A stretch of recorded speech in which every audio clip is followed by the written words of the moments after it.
TDAH, c'est le trouble de déficit d'attention. On connaît le TDAH depuis un certain nombre d'années, puisqu'on a commencé à regarder la problématique, surtout chez les enfants d'âge scolaire. C'est un déficit d'attention, donc ça atteint les fonctions cognitives. On a de la difficulté à rester attentif à ce qu'on apprend ou à ce qu'on nous demande de faire.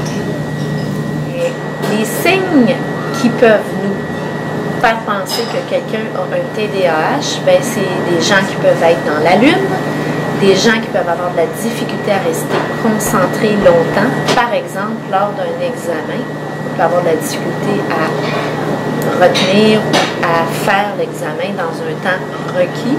Ça peut aussi créer beaucoup d'anxiété. On sait que les gens qui sont TDAH, ça peut amener énormément d'anxiété comme problématique secondaire.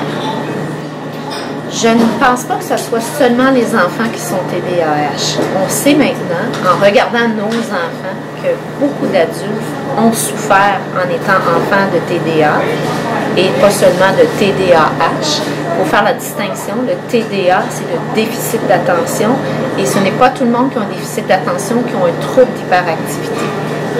Chez les adultes aussi, ça se manifeste différemment.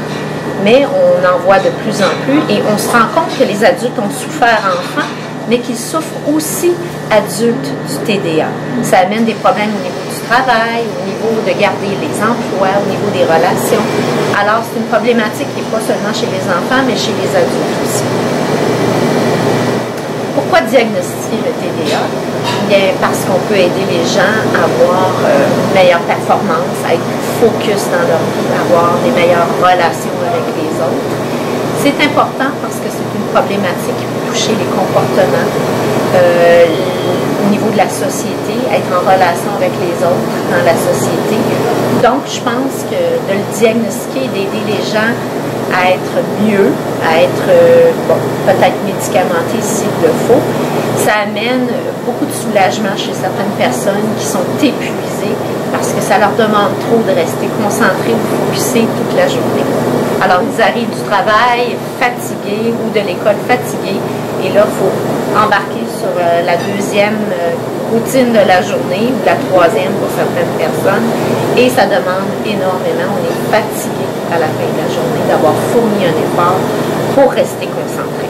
Peut-on penser à d'autres solutions pour traiter le TDA? Certainement.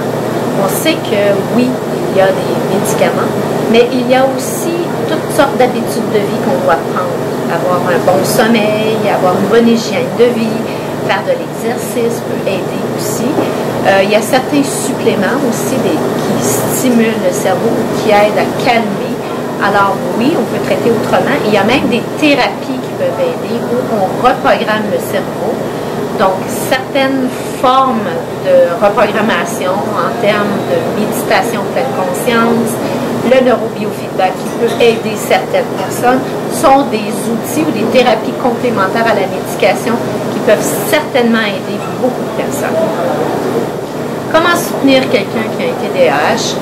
Premièrement, comprendre la problématique. Quand on vit avec des TDAH ou qu'on est pris avec une problématique autour de soi, ça amène beaucoup de tensions relationnelles, soit dans la famille, ou avec le conjoint, ou avec les amis, ou avec même les collègues de travail. Donc, ce qui est important, c'est de savoir le reconnaître et on peut à ce moment-là mieux nommer, aider les gens qui en souffrent et donc les accompagner dans leurs problématiques et probablement améliorer leur qualité de vie.